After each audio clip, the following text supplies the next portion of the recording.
Buenos días. Hoy seguimos. Afuera el fragor del ruido es la vida cotidiana, la vida de todos los días, la vida que marcha sin parar, ¿no? Y bueno, hay que aceptar esa vida, hay que tolerarla. Además no podemos hacer más nada, simplemente cambiar de actitud. Así sucede frente a la desgracia, frente a los males, hay que cambiar de actitud. Ese cambio de actitud genera una nueva conducta y que generalmente se asocia con la búsqueda de la felicidad. La felicidad ha sido prácticamente una de las constantes universales. Hay constantes universales. Por ejemplo, la amistad, el amor, la búsqueda de la felicidad, etcétera, ¿no? La búsqueda de la eterna juventud. Esos son constantes universales porque toda la gente y los filósofos sobre todo han desarrollado una serie de reflexiones relacionadas con, con ese concepto, tratando de explicarlo.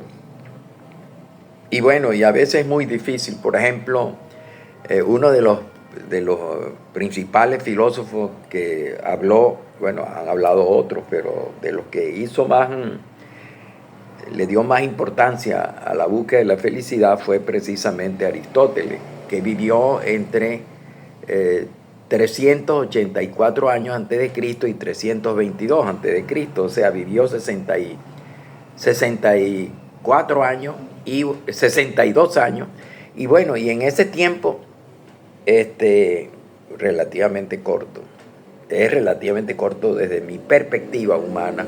Yo he vivido mucho más que Aristóteles y sin embargo Aristóteles dejó su huella, diríamos, en prácticamente muchas disciplinas.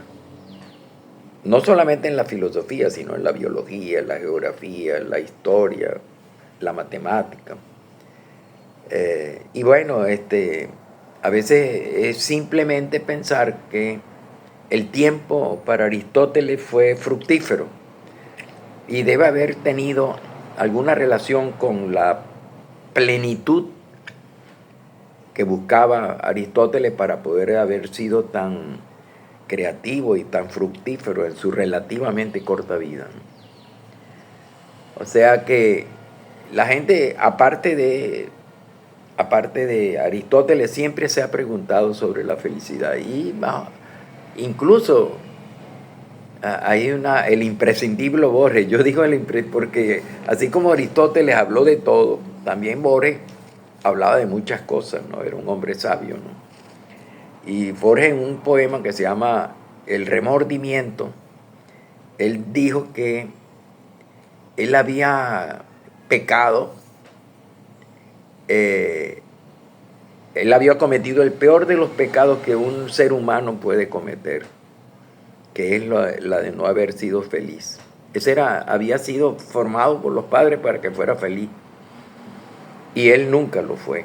Fue infeliz a su manera, por lo menos, y por confesión propia, ¿no? Yo he oído muchas cosas de Borges, que para mí, ha sido el más grande escritor, que Borges fue muy infeliz en su relación con María Kodama y nunca pudo entender el amor. Incluso leí un libro donde se decía que María Kodama salía, una mujer mucho más joven que él, salía a tomar café o salía a la calle sin Borges y dejaba a Borges, y Borges pues se sentía muy triste. Incluso una vez dicen que intentó asesinarse de la manera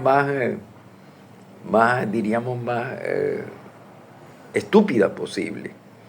Era raro, ¿no? Porque suicidarse de esa manera, llenó la bañera de agua caliente y se fue a meter en ella y sintió que se quemaba. Entonces desistió de su deseo suicida.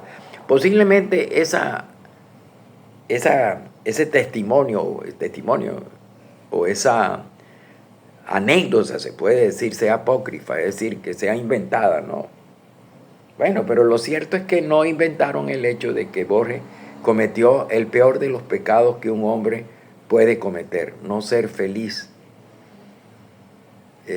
Y a pesar de que el tiempo ha pasado, nosotros seguimos incapaces de entender lo que es la felicidad. Aquí tengo a mi lado un libro que acabo de leer sobre el estudio científico de la felicidad, escrito por un eminente economista.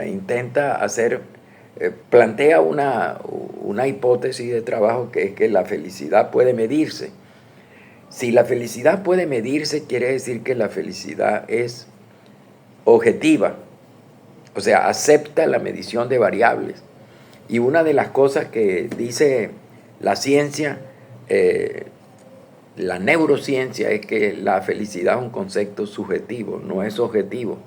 Uno puede medir el grado de bienestar humano con indicadores, como los indicadores de bienestar social y económico, pero no puede medir el grado de satisfacción con la vida, la plenitud, ese estado de ánimo que lo hace a uno sentir muy bien, cómodo entre sí mismo, ¿no? La neurociencia, pues por supuesto, también se trata de explicar un poco y lo asocia sobre todo a la producción de algunas sustancias químicas. Dice que la felicidad es un proceso neuroquímico o un proceso bioquímico en el cual se producen una serie de sustancias que son relacionadas con sentimientos positivos. Y entre ellos están, por ejemplo, la dopamina, la oxitocina, la serotonina, la endorfina, que generan sensaciones positivas que están relacionadas con el placer y la satisfacción plena. Entonces, para la neurociencia, o por lo menos para una buena parte de los científicos que trabajan en neurociencia, la felicidad es el proceso de activación del sistema de recompensa del cerebro. Y ese sistema de recompensa del cerebro se activa cuando se producen algunas hormonas positivas que coinciden, que coexisten, que se concentran, produciendo sensaciones positivas vinculadas con el placer. Y entonces a mí me parece que es una explicación bien interesante. Y si eso es así, pues por supuesto es un proceso bioquímico, pero es un proceso efímero. Es decir, no se puede ser permanentemente feliz según esa explicación. ¿Por qué no se puede ser feliz? Porque la segregación de esas sustancias se hacen por tiempos muy cortos, por minutos. Y entonces esa interacción de la sustancia, diríamos positiva, producida por esos neurotransmisores asociados al placer, es muy breve.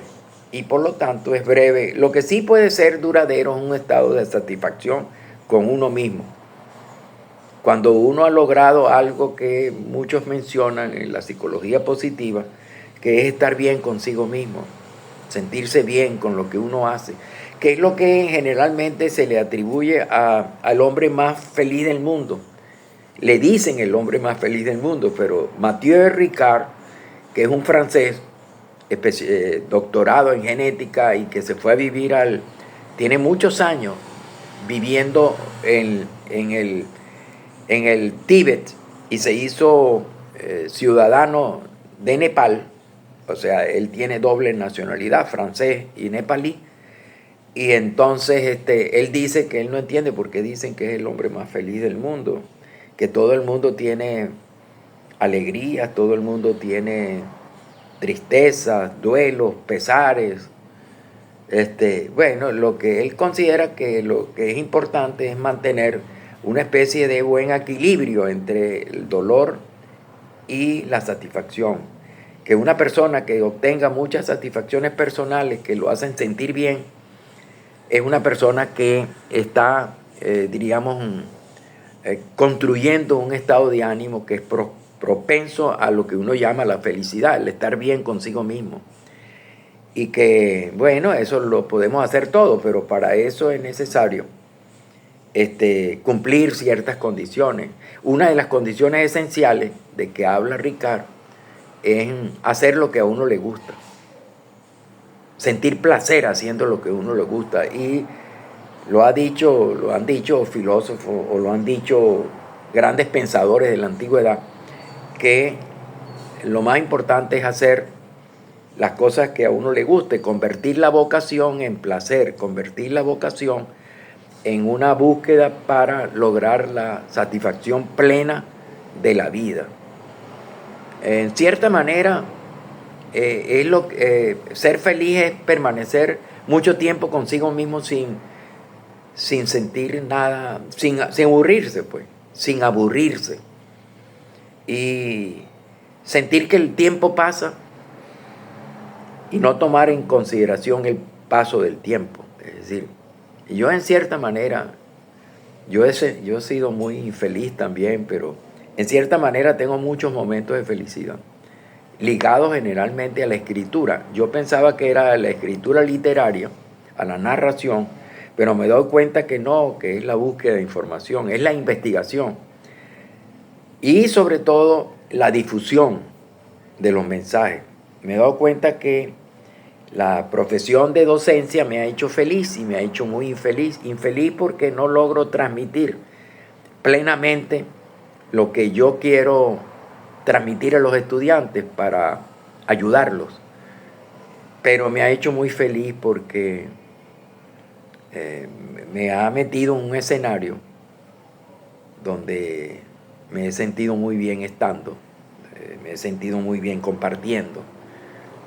Y es un escenario donde las personas con las cuales yo converso son personas que tienen la misma misión mía, ¿no? Y he logrado entender también que en las cosas más simples está, en cierta manera, la felicidad. A veces admiro y siempre envidio. Envidiar es una muestra de infelicidad.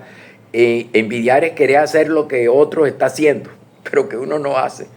En realidad no es la palabra envidia, sino que yo admiro, mejor dicho, a las personas que rompen con la vida ciudadana urbana, vamos a llamarlo así, con la búsqueda de ambiciones, reconocimientos personales, cosas materiales, y quisiera pues vivir una vida monástica como se produce en algunos monasterios que están dirigidos por una máxima que es ora y labora, que es la máxima de trabajar y orar en armonía con los otros monjes y vivir una vida sencilla, ¿no? Olvidado de cierta manera de del ruido del mundo, ¿no? El mundanal ruido, como decía Andrés Bello. Sí, eso. Yo voy a dedicarle varios programas a la felicidad porque es un tema universal en el sentido de que seguir metiéndome para ver hasta qué punto la búsqueda de la felicidad puede que sea uno de los caminos para hacernos sentir bien, ¿no? Nos vemos entonces en el próximo programa. Este es un programa introductorio, este es un programa donde yo planteo varias cosas. Planteo pues la posibilidad de discutir sobre la felicidad, y planteo que la felicidad es efímera, que la felicidad es un proceso bioquímico producido por neurotransmisores que generan sustancias que producen bienestar, pero que ese proceso